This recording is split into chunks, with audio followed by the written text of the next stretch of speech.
নির্বাচনী আচরণ বিধিমালা ও সীমানা পুনর্নির্ধারণ নিয়ে নির্বাচন কমিশনে শুরু হচ্ছে কমিশন সভা।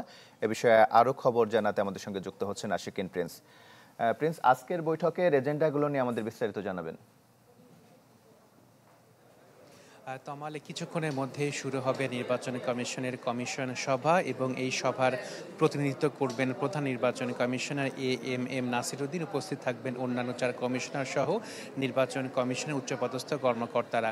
এটি হচ্ছে নির্বাচন কমিশনের 7ম সভা এবং এখানে দুটি বিষয়ে মূলত আলোচ্য সূচিতে রয়েছে। এর একটি হলো রাজনৈতিক দল এবং প্রার্থীদের নির্বাচনী আচরণ বিধিমালা, এছাড়া জাতীয় সংসদ নির্বাচনের সীমানা পুনর্নির্ধারণ সংক্রান্ত যে বিষয় রয়েছে সেটি নিয়ে মূলত আলোচনা হবে। আপনাকে জানিয়ে রাখি যে এখন পর্যন্ত নির্বাচন কমিশনে জাতীয় সংসদের সীমানা পুনর্নির্ধারণ সংক্রান্ত মোট 600টির বেশি আবেদন পড়েছে এবং এই বিষয়গুলো মূলত নিষ্পত্তি করতে হবে নির্বাচন কমিশনকে।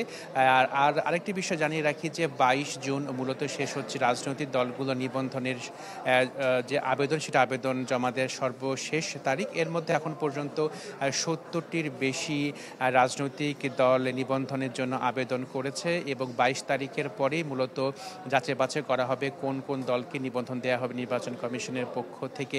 তো আজকে মূলত দুটি বিষয় নিয়ে আলোচনা হবে। এছাড়া বিবিধ বিষয় রয়েছে এজেন্ডাতে, সেই বিবিধ বিষয়ের মধ্যে কোন বিষয়টি নিয়ে আলোচনা হবে সেটি কিন্তু আমরা সুস্পষ্টভাবে জানতে পারিনি। তবে বৈঠকটি যখন শেষ হবে তখন বৈঠকের যে সামারি বা সিদ্ধান্তগুলো, সেই সিদ্ধান্তগুলো নির্বাচন কমিশনের পক্ষ থেকে আমাদের জানিয়ে দেওয়া হবে। হয়তোবা কিছুক্ষণের মধ্যে বৈঠক শুরু হবে। বৈঠকে সভাপতিত্ব করবেন প্রধান নির্বাচন কমিশনার এএমএম নাসিরউদ্দিন। তমাল, প্রিন্স, আপনাকে ধন্যবাদ। নির্বাচন কমিশন সচিবালয় থেকে আমাদের সঙ্গে যুক্ত হয়েছিলেন আশিকিন প্রিন্স।